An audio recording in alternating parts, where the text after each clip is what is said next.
तो अभी तक हमने यहाँ पे जो सीखा था वो ये सीखा था कि जो मेल रिप्रोडक्टिव पार्ट होता है फ्लावर का which is called as androecium, वो जो एंड्रोशियम होता है उसके बारे में हमने बातें की थी। तो मैंने आपसे एक सिंपल सा क्वेश्चन अभी पूछा कि जो फ्री यूनिट होता है एंड्रोशियम का उसको क्या कहा जाता है। तो अगर हम फ्री यूनिट ऑफ एंड्रोशियम की बात करेंगे तो that is called as stamen, ठीक है। और अगर आप स्टेमेन के पार्ट्स की बात करोगे तो stamen is divided into 3 parts, that is anther, connective and the filament. ये बात हमने की थी। लास्ट क्लास तक हमने ये सारी चीजें सीख ली कि जब आप एंथर को देखोगे, क्योंकि किसी भी स्टेमेन का जो मेजर रिप्रोडक्टिव पार्ट होता है दैट इज द एंथर। तो एंथर के टीएस का स्ट्रक्चर हमने डिटेल में डिस्कस किया था, starting from the epidermis up till the pollen sac and the pollen grain. Clear? उसका डेवलपमेंट हमने देखा कि कैसे मेरिस्टेमेटिक टिश्यू के अनडिफरेंशिएटेड सेल्स होते हैं जिनके अंदर बाद में डिफरेंशिएशन स्टार्ट होता है and they start getting modified into different layers of the sectional view of anther. ठीक है, ये सारी बातें हमने सीख ली थी। लेटर ऑन हमें अभी जो सीखना है वो सीखना है पॉलन ग्रेन के बारे में कुछ और बातें। और पॉलन ग्रेन का जो डेवलपमेंट आप देखोगे that is actually development of male gametophyte. उस पूरे प्रोसेस को हम कहते हैं डेवलपमेंट ऑफ मेल गैमेटोफाइट, या फिर the entire phenomenon is termed as microgametogenesis. ठीक है, तो आज की क्लास में पहला जो हमारा टॉपिक होगा that will be that we will study about male gametophyte का डेवलपमेंट। और उसके बाद इसी प्रोसेस को हम किस नाम से जानते हैं, माइक्रोगैमेटोजेनेसिस के नाम से जानते हैं। अब ये जो डेवलपमेंट आप देखोगे मेल गैमेटोफाइट का या फिर माइक्रोगैमेटोजेनेसिस का जो प्रोसेस देखोगे, ये दो अलग स्टेजेस में डिवाइडेड होता है। इसमें कुछ डेवलपमेंटल इवेंट्स जो होती हैं वो पॉलिनेशन से पहले होती हैं, तो उन्हें हम कहते हैं प्री पॉलिनेशन डेवलपमेंट इवेंट्स। और जो भी पॉलिनेशन के बाद होगा पॉलन के साथ, वो सारे इवेंट्स को या वो सारे स्टेप्स को हम कहते हैं पोस्ट पॉलिनेशन डेवलपमेंट। तो यहाँ आप जो पॉलन का डेवलपमेंट देखोगे उसमें से आधी चीजें पॉलिनेशन से पहले होंगी और बाकी की आधी चीजें पॉलिनेशन के बाद होती हैं। यहाँ पर हम मेल रिप्रोडक्टिव सिस्टम को पढ़ना एंड करेंगे, मतलब कि कंप्लीट आपका जो मेल रिप्रोडक्टिव वर्ल्ड है उसका डिस्क्रिप्शन खत्म हो जाएगा। फिर हम स्टार्ट करेंगे पढ़ना about female reproductive organ that is called as gynoecium. उसका फ्री यूनिट होता है पिस्टिलिया कार्पेल, उसका स्ट्रक्चर डील करेंगे। ऑलराइट, तो पहला टॉपिक स्टार्ट करते हैं जिसको हम कहते हैं माइक्रोगैमेटोजेनेसिस। कल की क्लास में भी जब हम पढ़ रहे थे अबाउट द प्रोसेस, तो वहां पे आपको पॉलन के बारे में एक चीज बताई गई थी कि जो पॉलन ग्रेन होता है या जो माइक्रोस्पोर होता है उसको हम मेल गैमेटोफाइट का पहला सेल मानते हैं, या उसको पहला स्टेज माना जाता है मेल गैमेटोफाइट की डेवलपमेंट की तरफ। ठीक है, तो हम जो यहाँ पे पढ़ना भी स्टार्ट करेंगे वो स्टार्ट करेंगे वहीं से। कहाँ से? ये जिस चीज को आप कह रहे हो माइक्रोस्पोर। ओके, तो माइक्रोस्पोर या पॉलन जो बना था उसका स्ट्रक्चर आप कंप्लीटली देख चुके थे, बट उस स्ट्रक्चर के अंदर याद है मैंने आपको दो चीजें बताई थी कि एक वेजिटेटिव सेल होता है और एक जनरेटिव सेल होता है। क्या आप लोगों को ये चीज याद है कि हमने डिस्कस किया था about vegetative cell and the generative cell? Do you all remember कि हमने इस बारे में बात की थी?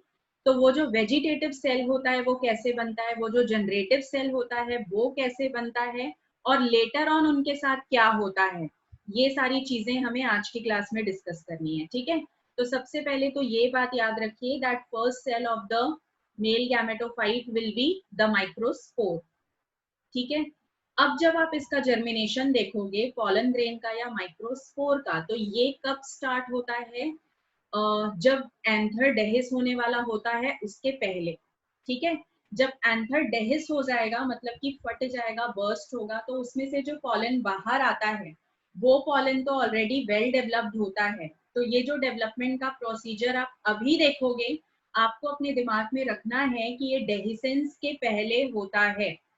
जब ये डेवलप कर जाएगा अच्छे से, इसका स्ट्रक्चर मैच्योर हो जाएगा, then the anther is going to dehisce या anther is going to burst so that the pollen released will be not immature. अगर immature pollen release होता है और उसके साथ किसी भी फीमेल फ्लावर का फर्टिलाइजेशन होगा तो उसके क्या कॉन्सिक्वेंसेस हो सकते हैं? आप लोगों से मेरा एक सिंपल सा क्वेश्चन है, आपको थोड़ा सा लॉजिक पुट अप करना है। द क्वेश्चन इज कि अगर पॉलन ग्रेन इमेच्योर है और उसको डेहिस करके रिलीज कर दिया गया है, उसने जाके किसी फीमेल फ्लावर के ऊपर स्टिग्मा पे वो जाके रेस्ट भी हो गया, तो क्या वहां पर फर्टिलाइजेशन सक्सेसफुल होगा? यस और नो? ये एक कंडीशन आपके पास है कि जो पॉलन ग्रेन है वो इमेच्योर है, तो क्या वो फर्टिलाइज कर पाएगा फीमेल फ्लावर को? Yes, very good Anushka and Divya. इसका आंसर सभी के मन में एक ही आ रहा होगा कि आंसर होगा नो। जैसे कि आपने ह्यूमन रिप्रोडक्शन में भी देखा होगा, yes answer will be no. तो ह्यूमन रिप्रोडक्शन में भी आपने देखा होगा कि जो स्पर्म होता है, अगर उसकी मोटिलिटी जरा सी भी कम है या फिर वो जरा सा भी इमेच्योर रह गया है स्ट्रक्चरली, तो वो फीमेल गैमेट को फर्टिलाइज नहीं कर पाता। तो that is the same case here also कि अगर इमेच्योर पॉलन ग्रेन एंथर के सेक्शन से बाहर जाता है तो it will not be able to fertilize the female flower. Clear? तो फर्टिलाइजेशन सक्सेसफुल नहीं होगा। अब एक और पॉइंट जो आपको याद रखना है वो है आपका ये third point. This is important for you to remember. यहाँ पर जो डेवलपमेंट हो रही है पॉलन की, that development is taking place inside the pollen sac. क्योंकि मैंने अभी अभी आपको बोला कि डेहिसेंस के पहले पॉलन ग्रेन की डेवलपमेंट होती है, तो क्योंकि यहाँ पे पॉलन की डेवलपमेंट एंथर के सेक्शन के अंदर हो रही है, तो इस तरीके की डेवलपमेंट को हम क्या कहते हैं? इसको हम कहते हैं इन सीटू डेवलपमेंट। ठीक है? This type of development is termed as in situ development when the development of pollen grain is taking place inside the structure of pollen sac, जो कि एंथर के सेक्शन के अंदर है। क्लियर? तो इतनी बातें आपको यहाँ पर याद रखनी है अबाउट द डेवलपमेंटल प्रोसेस। इसके बाद मैंने आपको पहले भी मेंशन किया कि जो डेवलपमेंट के इवेंट्स होते हैं या जो स्टेप्स होते हैं या डिफरेंट स्टेजेस होते हैं, ये स्टेजेस कुछ होते हैं पॉलिनेशन से पहले और कुछ होते हैं पॉलिनेशन के बाद। Now first of all tell me that what is pollination. अगर आपसे कोई पूछता है कि पॉलिनेशन क्या है, तो आप कैसे डिफाइन करेंगे? What is pollination? और यहाँ हमने पॉलिनेशन क्यों लिखा है, हमने फर्टिलाइजेशन क्यों नहीं लिखा? ये दो क्वेश्चन मेरा आपसे है। The first question is what is pollination and the second thing is कि हमने यहाँ प्री पॉलिनेशन की जगह पर प्री फर्टिलाइजेशन या पोस्ट फर्टिलाइजेशन क्यों नहीं लिखा है? Tell me this answer. आप लोगों को ये दो चीजें बतानी है। What is pollination? Yes, very good, Karthik. The answer is transfer of pollen grain to the stigma of female flower. This entire process of transfer is known as pollination. अब मेरा सेकेंड क्वेश्चन था कि यहाँ हमने pre pollination क्यों लिखा है, हमने प्री फर्टिलाइजेशन क्यों नहीं लिखा या पोस्ट फर्टिलाइजेशन क्यों नहीं लिखा? तो इसका आंसर मैं आपको दे देती हूँ। द आंसर इज कि अगर आप यहाँ फर्टिलाइजेशन लिखते तो फर्टिलाइजेशन का मतलब हो जाता कि जो माइक्रोस्पोर है या जो गैमेट्स हैं वो कहाँ चले गए हैं? ओवरी तक पहुंच चुके हैं। जबकि आपको भी पता है कि अगर चीजें ओवरी तक पहुंच गई होंगी तो बहुत सारा डेवलपमेंट तो डेहिसेंस के पहले होना है। तो इसका मतलब बीच में आपका पहला जो इवेंट आएगा that will be pollination, not fertilization. Pollination होगा, गैमेट का ट्रांसफर होगा, तभी तो फ्यूजन हो सकता है। तो दैट इज द रीजन कि हमने यहाँ पर प्री फर्टिलाइजेशन या पोस्ट फर्टिलाइजेशन नहीं लिखा। हमने लिखा है प्री पॉलिनेशन या फिर पोस्ट पॉलिनेशन, क्योंकि फर्टिलाइजेशन से पहले प्लांट्स के केस में पॉलिनेशन होती है। ठीक है? तो यहाँ पे क्या होगा कि यहाँ जो आपका पॉलन ग्रेन या जो माइक्रोस्पोर था उसका जो न्यूक्लियस होता है, वो न्यूक्लियस सबसे पहले अनइक्वल माइटोटिक डिवीजन शो करेगा। ठीक है? सपोज आप इमेजिन कर लो कि ये वाला जो सेल है दैट इज योर माइक्रोस्पोर और इसके अंदर ये रहा उसका न्यूक्लियस। तो ये जो न्यूक्लियस है first of all it is going to show unequal mitotic division. Unequal mitotic division से हमारा क्या मतलब है कि ये डिवाइड करेगा, इसका कैरियोकाइनेसिस होगा। Division of nucleus is known as karyokinesis. लेकिन जो इसका डिवीजन है वो इक्वल नहीं है। यूजुअली जो डिवीजन होता है वो इक्वल होता है, बट यहाँ पर अनइक्वल डिवीजन होगा। तो आप मान लीजिए कि आपके पास एक छोटा सेगमेंट क्रिएट होगा और एक बड़ा, किसका? न्यूक्लियस का। ठीक है? तो जब ये डिवाइड हो चुका होगा तो आप क्या देखोगे कि एक न्यूक्लियस का पार्ट छोटा है, जबकि दूसरा जो न्यूक्लियस का पार्ट है that will be a little bit larger. तो यहाँ पर अनइक्वल माइटोटिक डिवीजन हो गई, दो अनइक्वल साइज्ड न्यूक्लियाई बन गए। लेटर ऑन ये जो आपका स्मॉल न्यूक्लियस है it is shifted towards the wall, और जो लार्ज न्यूक्लियस होता है वो साइटोप्लाज्म की तरफ ही रहता है, ठीक है। और ये जो आपका छोटा वाला न्यूक्लियस है, ये छोटा वाला न्यूक्लियस जो वॉल की तरफ शिफ्ट हो रहा था, इसको हम क्या नाम से जानते हैं? इसको हम जानते हैं by the name of generative nucleus, ठीक है। इसका जो नाम होगा वो क्या होगा? ये है जनरेटिव न्यूक्लियस। और इसी के कंपैरिजन में अगर आप लार्जर न्यूक्लियस की बात करोगे जो कि ज्यादा से ज्यादा हिस्सा साइटोप्लाज्म को ऑक्यूपाई कर रहा है, उसको हम कहते हैं वेजिटेटिव न्यूक्लियस, ठीक है। It is known by the name of vegetative nucleus, या फिर इसको आप ट्यूब न्यूक्लियस भी कह सकते हो। अब देखो ऑब्वियस सी बात है कि अगर न्यूक्लियस का डिवीजन अनइक्वल हुआ है तो माइटोसिस के एंड में जब साइटोकाइनेसिस होगा तो आपके जो दो डिफरेंट सेल्स बनेंगे वो भी अनइक्वल साइज के होंगे, ठीक है। क्योंकि जो आपका छोटा वाला न्यूक्लियस है, यहाँ डायग्राम में जो मैंने आपको मेंशन किया है रफली, ये जो छोटा वाला न्यूक्लियस है उसके अराउंड साइटोप्लाज्म कम इकट्ठा होगा, और जो बड़ा वाला न्यूक्लियस है that is large nucleus, that is going to occupy large amount of cytoplasm. तो जो आपके दो अब सेल्स बनेंगे वो भी एक छोटा और एक बड़ा होगा, ठीक है। तो यहाँ पे दो अनइक्वल साइज के सेल्स होंगे। यहां तक का प्रोसेस सबको क्लियर हुआ है? यहां तक सबको समझ में आ गई हैं बातें?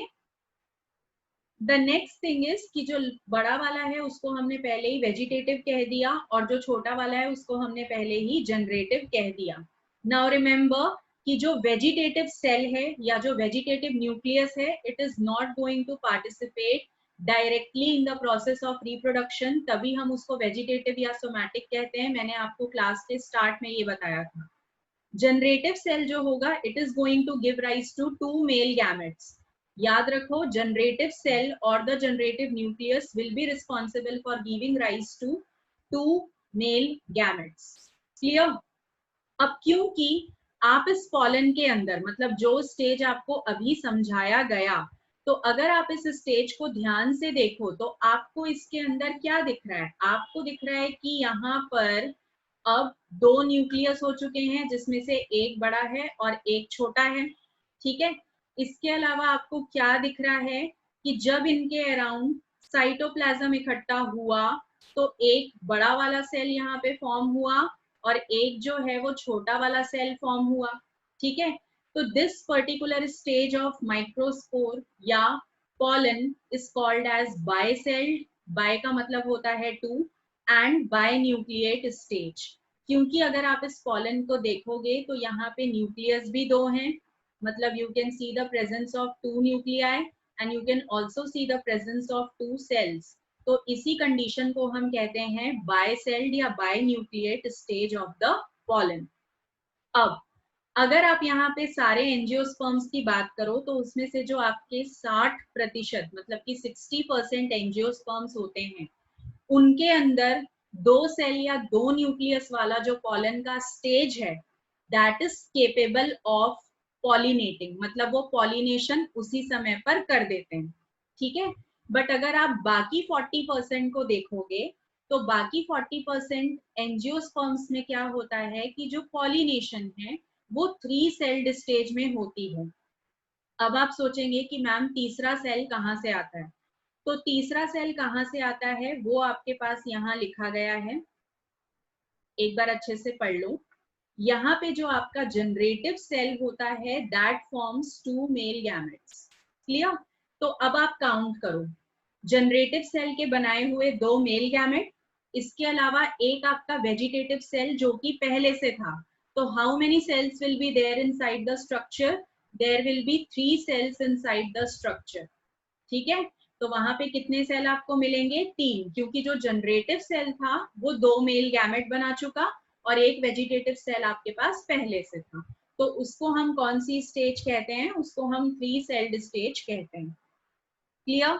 अब क्योंकि यहाँ पूरा डेवलपमेंट जो हो रहा है गैमेटोफाइट का वो स्पोरेंजिया के अंदर हो रहा है, तो इस तरीके की डेवलपमेंट को हम एंडोस्पोरिक डेवलपमेंट भी कहते हैं।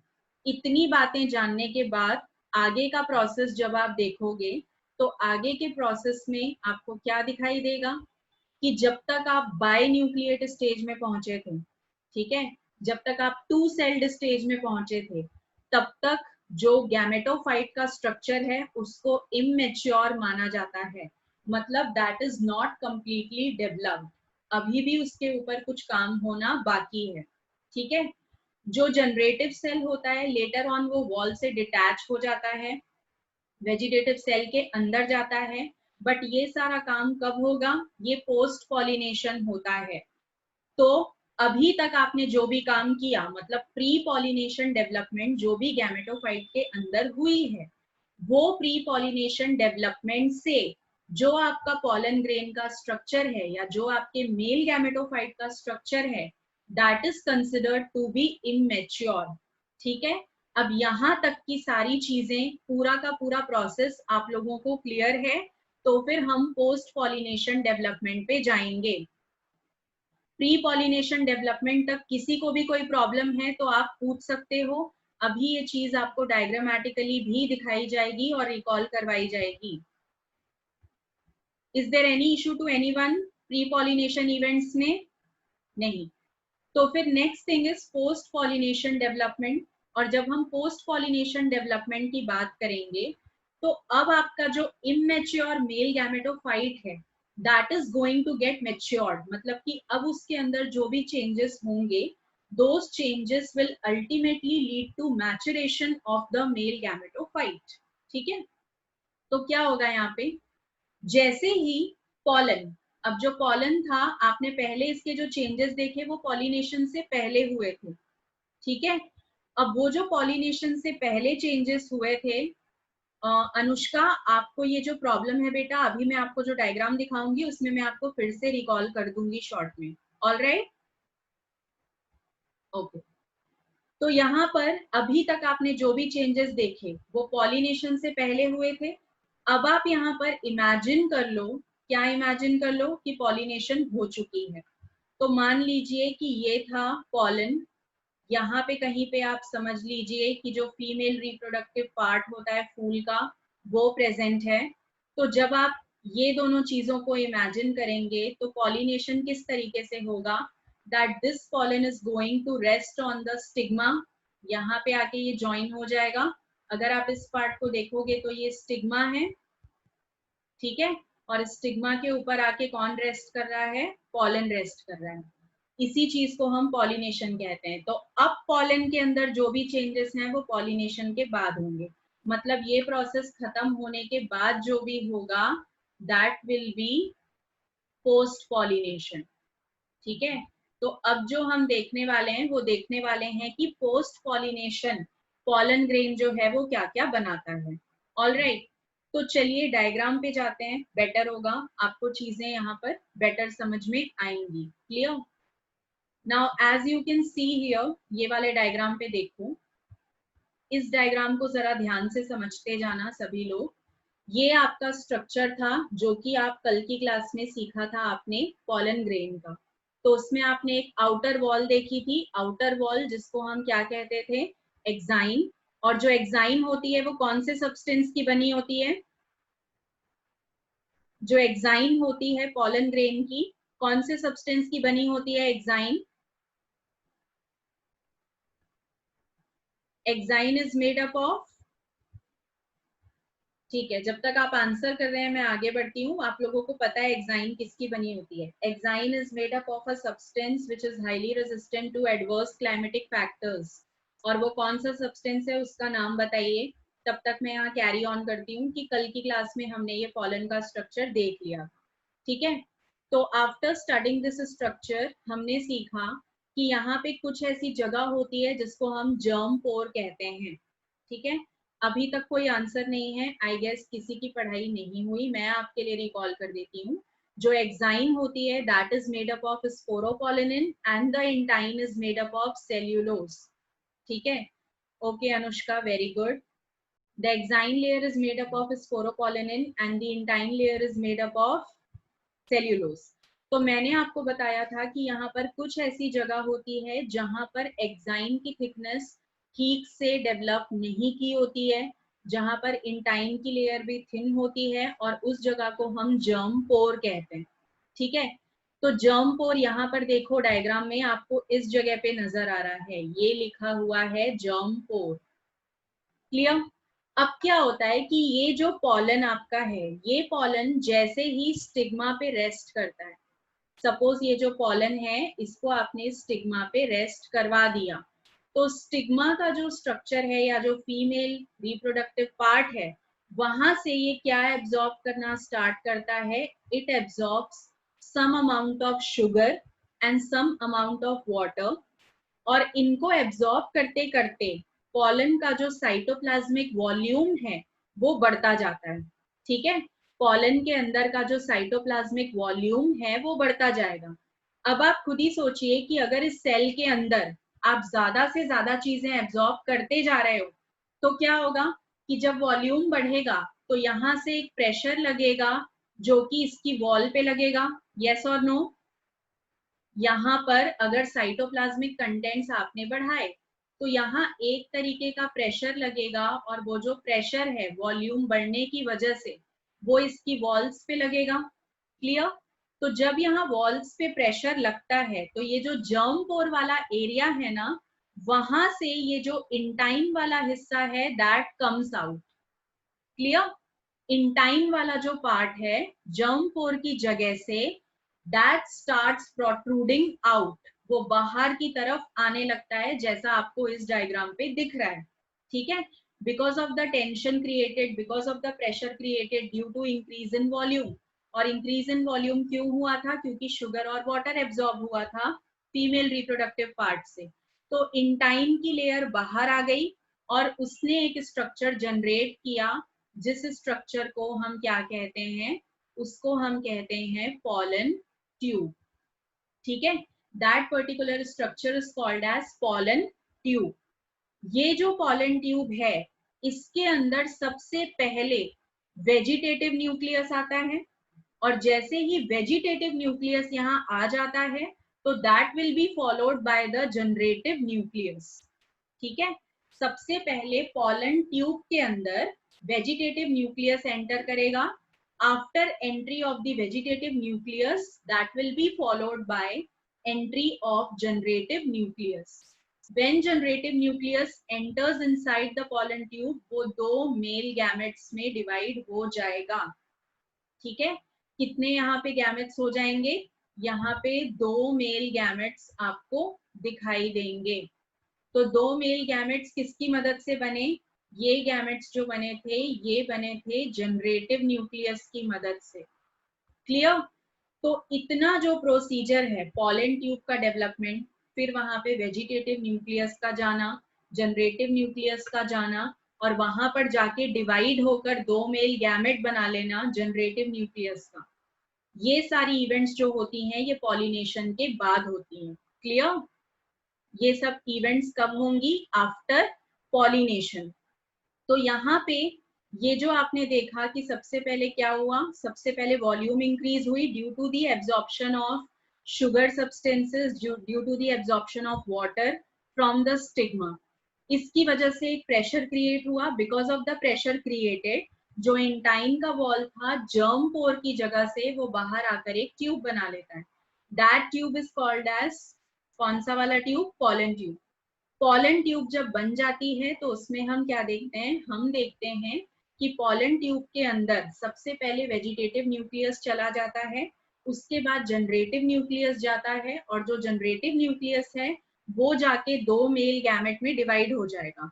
तो अब आपके पास पॉलन ट्यूब के अंदर कितने सेल्स हो गए? पॉलन ट्यूब के अंदर आपके पास यहाँ 3 सेल्ड स्टेज आ चुकी है. ठीक है, नाउ 3 सेल्ड स्टेज में क्या क्या है?